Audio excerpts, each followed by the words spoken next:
Hi guys, welcome back to another video from Car Help for You. So in today's video we're working on a 2009 Audi A5 3 litre Quattro. This one is 2-door and it is a TDI. However, it may be similar for other ones. I know these engines do go up to the Q5s and etc, etc. So what we're doing today is you've got an engine one and like this. Well, the fault in this car, for example, was you're letting the car warm up and you're taking it down the road, and as soon as you're putting your foot down, once the engine is warm, because this may happen when it's cold to other vehicles, and all it is the car isn't warming up on time, so it's not letting you thrash it basically. So anyway, what this one was, once it was warming up, it was shotting up a message saying, do not exceed maximum engine speed 2,500 RPM. So all that means is there's a fault with the oil pressure sensor or the oil pressure switch. Now, this one was oil pressure switch. It is a common fault in these. Now, as you can see, it looks a bit like a haywire up here. So where it is, the part in general is, there's nothing online for this. I couldn't even find a diagram for this. Luckily, we had done one before and it was in a similar position to this. Obviously, the car we done before wasn't an A5, it was an A4. But anyway, what you've got to do is, if your engine looks similar to that, you've got an engine cover on, we've removed it off, obviously. So there's your oil filter. Comes straight down. It is literally just there, but there's no chance you're going to be able to see it from up top. If I can try and get in. See, there's just too much in the way to try and show you from up top. What I will do is, unfortunately, I didn't think about making the video until I've put 99% of the car back together. So where it actually is, let's see, can I somewhat get the camera into there? It's literally just there. If you can, if I can get a long screwdriver, so I don't even put my hands down there. That screwdriver comes through. Hold on. Just bear with me. See, you can just see where the screwdriver's getting. It is literally. See, I made a big mistake. I should have made the video first. You can just see it. It's just literally just there. Where the screwdriver is there, you can see that is it, just behind the screwdriver. So I'm tapping the wire in front behind the screwdriver. If I lift the screwdriver up, this is where the switch is. Now, what you're going to need to get at it is you're going to have to take this pipe off here. Take that clip off there, take that socket off there, and there are just two bolts. Let's see if I can actually show you them. There, you can see one there and one literally just straight across it. So what you want to do is you want to remove, can I get the other one in? Oh, you can just see, if you can see two rusty things, that's what they are. So you want to get them off. What happens is this then comes removable. If you take that pipe off and that switch off, this can actually just flap over to this side here. So we just push it down there. Do expect coolant to come out. Coolant will come out of, obviously, that pipe there and out of this here. So just push this to the side, which gives you a tiny bit of more room. Now, this job here isn't an easy job with the engine still into the car. So if you are taking the engine out for whatever reason, then you may as well just change it since you're at it, because it is easier then. Then what you've got is this wiring loom, if you look carefully, goes underneath here. If I get the screwdriver actually. So if we follow this wiring loom here, you can see one comes to here. Obviously you're going to be unplugging that. This is just a little clip. If you pull it, it'll come out. Trace that wire all the way straight there. If we come there, you can see that wire goes there. Well, on the other side, the wire comes across here. This is another plug here, but what you can do is you can lift it up. You just look there. That's in a clip. The camera won't focus now, will it? Let's see if I can just make it focus a little bit. Yeah, that's a bit better. So this is just on a little clip here. This will just lift up. Once this lifts up, you follow that wire all the way in, and then you get a baby flathead screwdriver. By that I mean the thinnest of the thinnest, but still keep some length on it. So we were just using this one here. See, it's got some length, and what you do is you just lift the tab up underneath and pull that out, and that is actually plugged into the oil pressure sensor. So once you've got that, to remove it itself, you need something like this. So I'll get another one of these actually. You know what, I'll show you the problem that we had, which was, if I'm not wrong, this is it. Yep. So as you can see there, it's a 24mm bit. Now, these, I recommend anyone getting them. We've got about 3 different sets. So this one here is whatever that says, and then we've got a snap-on one, and I think we've got another third-party one. Now, obviously you can see it's a bit bad. This won't go in there because obviously the gap you've got there isn't big enough for this. What other thing you could do, which we did here, is actually, this is really good. If you take that one out there, that screw there, and even on this side, that screw there, this metal bracket's in the way. You don't really need it out, but it is a lot easier with it out. I would recommend, you know what, just take it out because you'll save yourself a lot of hassle. Now, to take that out, it is just a hexagon bit. If I show you what I mean, it's like a torque type bit. What we used, it was a T30, and all we did was just put the big ratchet converter in, and it just went in. It was quite easy to take out. So anyway, once you've got that bracket off, you've got this out the way, you've got the wires out, you've got the plugs out. Now you need to get to the actual plug itself, the pressure sensor itself. I would like to show you the old one. The only issue we have with the old pressure sensor is this one actually snapped into two pieces as it was coming out. We can't find one piece, and by the looks of it, I can't even find the other piece. I'm not too sure where I've put it. I was certain I had it over here. Like I said, I wasn't supposed to be making this video. Well, I wasn't thinking of making the video, just trying to get the car finished. And I thought, well, if we found it a bit hard, there's going to be someone out there that's going to be finding it hard. So if I can help someone, why not? Anyway, oh, sorry, here it is. So this is what the bottom of it looks like. Now, this part here goes into the engine, and it goes in at a slant, so it'll go in, and as you can see where the top part of it's just snapped off. We didn't use any pressure. You shouldn't be using pressure. This just literally, it's had its time. You can see it's got a bit of rust on it and that, and it's basically past its expiry date. So now, if I put the sockets there, and I'll get that bit back again, I'll just show you something.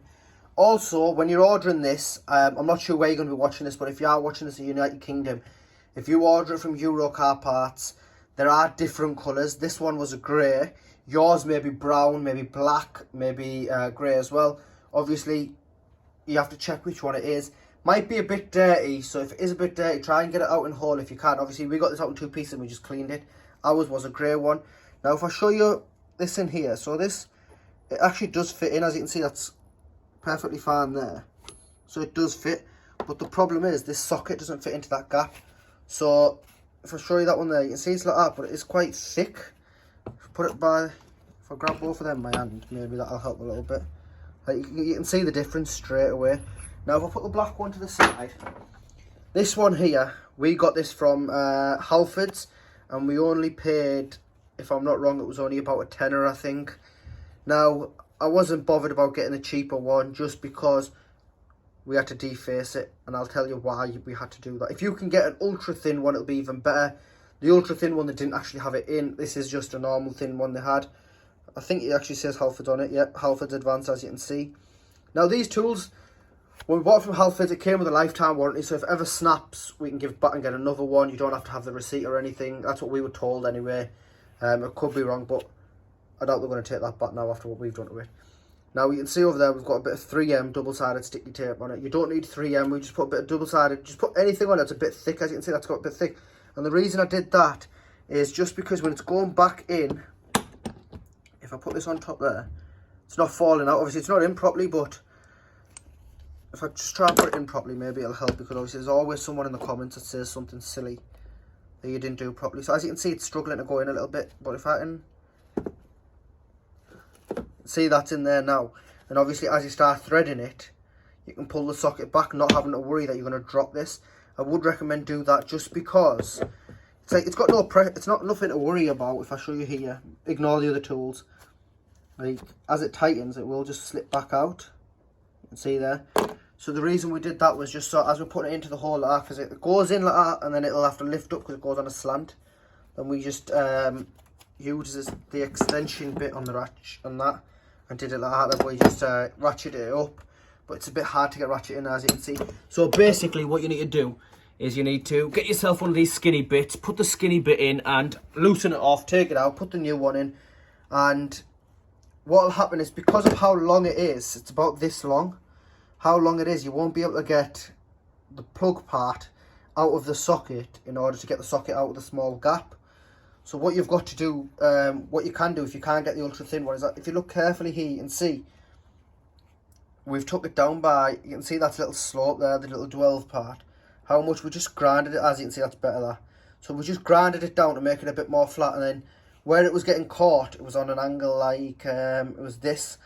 So we just lightly tugged it out this way, and it just came out. And obviously, when it got to a certain point, even the extension bar in there, look, if you look at that, the extension bar in there hasn't got much space. So we took the extension bar off. If you use your little pinky finger, depending on how fat your fingers are, I'm not fat shaming anybody in any way, but obviously my fingers are quite fat without the gloves on as well. So I had to use a pinky finger, put it in, and just kind of tug on it a little bit. You don't want to use a lot of pressure because you don't want to snap the new plug in there, or even the old one, because it is a nightmare to get out. Anyway, so once you've got that out, what you want to do is put it all back together. So first, you'll want to put the plug back in, just because it's a lot easier. Push it in with a flathead screwdriver, the skinny one I showed you. Then move over to this bracket here, just because that's easier. Then, if you are changing the clip onto here, if you are changing this clip, then just change this one over, so as you can see, our one hasn't actually sat properly, which is a good job on making the video. There we are, and we can just, obviously, we can just cut a little bit of the clip if we need to. But that's all tight there. Then you can then put this in, and there's 2 bolts for this. Once you've done that one, or make sure you put the wire harness back in first, then put this in, plug that into there, plug that into there. One thing we did do, which I haven't actually mentioned, is we did remove the air box just to get, the air filter, sorry, just to get it on the side. It does help a tiny bit because you've got a bit more room. Obviously, if you think this has gone from here and this has gone, and the way to take these 2 out is loosen that off there. So loosen that one off there. That'll obviously, it'll go a bit free. Unplug this. Underneath this here, you can't see it, so there's a wire underneath this here, a plug. Unplug that, and this you can just bend it backwards and put it over there. Don't put a lot of stress onto it. It does have a pipe going onto it, which is there it is. So it does have this pipe going onto it. You don't want to put a lot of pressure on it. As you can see, it's quite a flimsy pipe. When you put it back in, once you've done that, you can just pull it all up and it'll all move. Putting it back in, make sure you've got the 2. So there's 2 rubber seals about there and there. Make sure you've got them ones matched up, all plugged back in. Push it down. This will automatically go into slot. Wiggle this and it'll go in nicely. Make sure that's nice and tight. Tighten that back up. All the wires, everything needs to go back. Once it's all back, you can see we thought we can get at it from the top. We've had all this all apart. You can't get at it from the top. Now, if you've done this, go ahead, keep the car running for about 30-40 seconds. Connect the diagnostics machine to it. Clear all the codes. So the diagnostics machine, they all vary. Depends on what you want to use. So on this car in general, we've got the snap-on Solus. I think it's inside of the car. Yes, it must be inside of the car. So what it is it's a snap-on Solus, and you just go to the scan, enter the year of the car in expert mode. Or sorry, if you go into expert mode, you don't need to enter the car in. If you go to the other mode, you can. And what it'll do is you click automatic search or manual, up to you. And what it'll do is it'll just clear all the fault codes. Let the car then sit on idle for a little bit, about 5 minutes, if so. Take it out for a spin, see what it's like. If your car does come up with another fault code, such as oil too low or too high, what it'll be is underneath this car, so where the sump is, you've got a little plug. It's about the size of them 4 fingers, actually, yeah. So that plugs in like that, and it's on by about 3 bolts, and that'll be the sensor that's gone. That's called the oil pressure sensor. This is called the oil pressure switch. Now, this one was inexpensive. It was only about 13 or 14 pounds from Euro car parts. You can buy it from other places, probably for a cheaper price. All depends on what quality you want to get, etc. So anyway, once you've done that, it should fix the issue. If it hasn't, you need to change the one underneath. If it then hasn't fixed it, you then need to get another diagnostics machine onto it just to check what code it's thrown. This one did throw the code for this switch. Malfunction, it did. That's what happened to it. Anyway, guys, I'm sorry I couldn't show you it properly, so please don't mention that in the comments. Or if you do mention it, there's nothing I can really do about it, is there? I did apologise for it. Anyway, please like, share and subscribe. And if you've got any questions, I will try my best to help you. Once again, I apologise for the quality and the fact that I've closed the car up and I wasn't able to show you. Anyway, guys, please like, share and subscribe. Thank you. Bye.